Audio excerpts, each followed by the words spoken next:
दोस्तों नमस्कार, शुभ प्रभात, जय देवभूमि, जय पहाड़, जय पहाड़ी। दोस्तों आज मैं आपको दिखा रहा हूँ अपने यहाँ की नदी। जिस नदी चाहे छोटी हो या बड़ी, वो जीवनदायिनी होती है। वह वरदान स्वरूप होती है नदी। लेकिन दोस्तों मैं आपको दिखा रहा हूँ कि इन नदियों के हाल क्या हैं। अभी मई का महीना लागू नहीं हुआ है और पानी की इस तरह की स्थितियां हो गई हैं ना के बराबर। जब नदियों में अगर पानी नहीं होगा तो किस प्रकार से हमारे जो जीव जंतु, हमारे जानवर किस प्रकार से और कहाँ से पानी पिएंगे, ये एक सोचनीय विषय है दोस्तों। क्योंकि प्रचंड गर्मी का प्रकोप पड़ने वाला है और पूरी सर्दी निकल गई। इस बार इतनी बारिश भी नहीं हुई है कि कहीं स्रोत रिचार्ज हो पाएँ। और नदियों के साथ साथ प्रकृति ने अपना रुख बदला है दोस्तों। ये मैं आपको दिखा रहा हूँ नदियाँ, और ये इसके किनारे किनारे आपको दिखेंगे बांस के पौधे। अब मैं आपको यह क्यों दिखा रहा हूँ, यह आप समझ रहे होंगे कि किस कारण यह नदी दिखा रहा है, किस कारण बांस के पेड़ दिखा रहा है। क्योंकि इनसे मेरा एक ही मकसद है कि हम लोग कितने अपनी नदियों को बचाने के लिए, अपने पर्यावरण को बचाने के लिए कितने हम जागरूक हुए हैं, किस प्रकार की जागरूकता हमारे अंदर आई है। क्या हम लोग अपने पर्यावरण को बचाने के लिए, अपने पानी को बचाने के लिए और अपने जीवन को बचाने के लिए हम कितना कार्य कर रहे हैं, यह एक सोचनीय विषय है। इसलिए मैं आपको दिखा रहा हूँ कि ये देखिए दोस्तों, क्योंकि वहाँ पर तो पानी रोका गया था और कितना पानी यहाँ पर ना के बराबर पानी आ रहा है। क्योंकि जहाँ पर रोका गया है तो वहाँ पर थोड़ा सा लग रहा है कि पानी आ रहा है, लेकिन यह एक नदी की सच्चाई है जो हमेशा जीवनदायिनी का कार्य करती है। जबकि इस नदी में पहले से जब हम छोटे थे तो कई घराट इसमें चला करते थे। पानी की जो चक्कियाँ होती हैं वो इसमें चला करती थी। लेकिन वर्तमान स्थिति में सर्दियों में भी कमोवेश यही स्थिति इस नदी की रहती है और मई आने को तैयार है। बारिश अभी तक कहीं गिरी नहीं है। देखिए दोस्तों, ये हमारी नदियों के हाल है, किस प्रकार से बिल्कुल जो है ऐसे हो चुके हैं कि कहीं पर भी कोई भी जानवर बैठा हो, बाघ भी अगर बैठा हो सकता है, तेंदुआ बैठा हो सकता है तो, लेकिन क्योंकि इन नदियों में अब आने जाने वाला बहुत कम रह गया है। पहले नदियों में जाते थे तो कपड़े नदी में धोया करते थे, नहाने के लिए नदी के जल का प्रयोग किया करते थे। और हमारे जो जानवर थे वो गाँव में अधिक संख्या में हुआ करते थे, इसलिए नदियों में बराबर आना जाना लगा रहता था। इसलिए नदियाँ स्वच्छ और साफ भी रहती थी।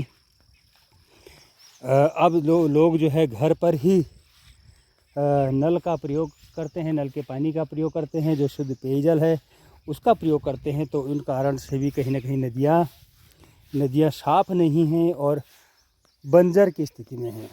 और ऊपर से प्रकृति की मार ऐसी कि जब पहले से नदियाँ आती थी गर्मियों में या चातुर्मास में, जब नदियाँ अपने वेग पर होती थी तो पूरी तरह से नदी नालों को साफ रखा करती थी और छोटे छोटे जीव जंतु इन नदियों में पलाव करते थे। लेकिन दोस्तों सोचनीय विषय एक है, एक तरफ हमारी सरकारें जो ढोल पीटा करती हैं कि हमने पर्यावरण को बचाने के लिए हर वर्ष लाखों पेड़ लगाने का दावा करती है।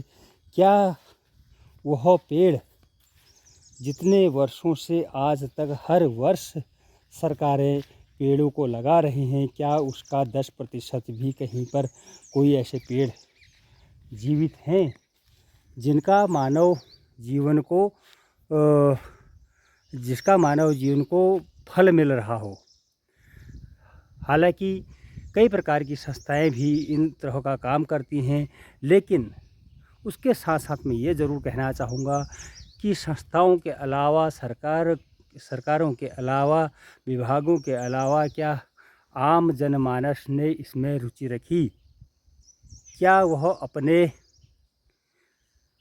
जीवन को बचाने के लिए जल जैसी बहुमूल्य जो रत्न जिसको कहा जा सकता है, अमृत जिसको कहा गया है, क्या उसको बचाने के लिए हम लोगों ने कितने सार्थक प्रयास किए हैं? क्योंकि संस्थाएं भी काम करती हैं, कई ऐसे जो पर्यावरण प्रेमी हैं उन लोगों के द्वारा समय समय पर कार्य किया जाता है। और बहुतायत जगहों में ऐसा भी देखा गया है कि वो जो पर्यावरण प्रेमी हैं वो समय समय पर पेड़ों को लगाकर उनकी देख रेख का कार्य भी करते हैं और उनको बचाने का कार्य करते हैं, जंगलों को अग्नि से बचाने का कार्य करते हैं। लेकिन आम जनमानस से मेरा यह निवेदन होगा कि साथियों, आने वाला समय बहुत ही भयावह स्थिति में है, क्योंकि जल है तो कल है, जल है तो जीवन है। लेकिन इस जीवन को बचाने के लिए हमको सबसे पहले जल को बचाना अनिवार्य होगा। जल बचेगा तो कल बचेगा, आने वाला भविष्य बचेगा दोस्तों। इसलिए मैं सभी से निवेदन करना चाहूँगा, क्योंकि गर्मी का सीज़न आ रहा है और चारों तरफ जंगलों में आग लग रही है, जिससे हमारे पर्यावरण को नुकसान होता है, हमारे स्वास्थ्य को नुकसान होता है और साथ ही वन्य जीव जंतु को नुकसान होता है।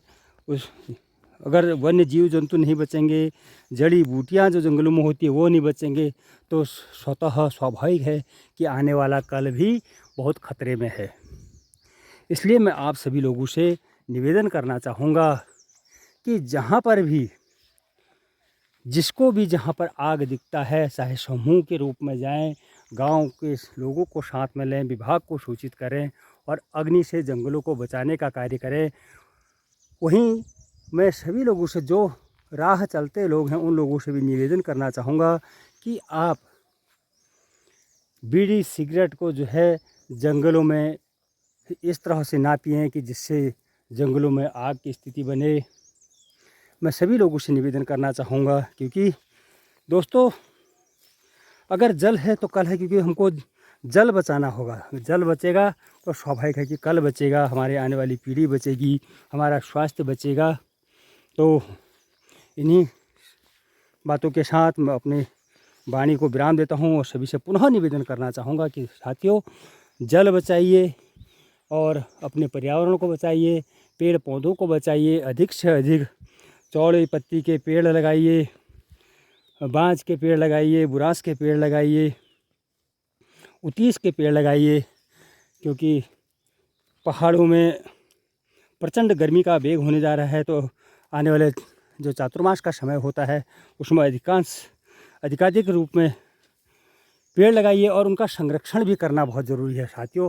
अगर हम संरक्षण करेंगे और जंगलों में आग को लगाने से बचाएंगे तो स्वाभाविक है कि हमारा आने वाला भविष्य सुनहरा होगा और हमारा आने वाला कल बचेगा।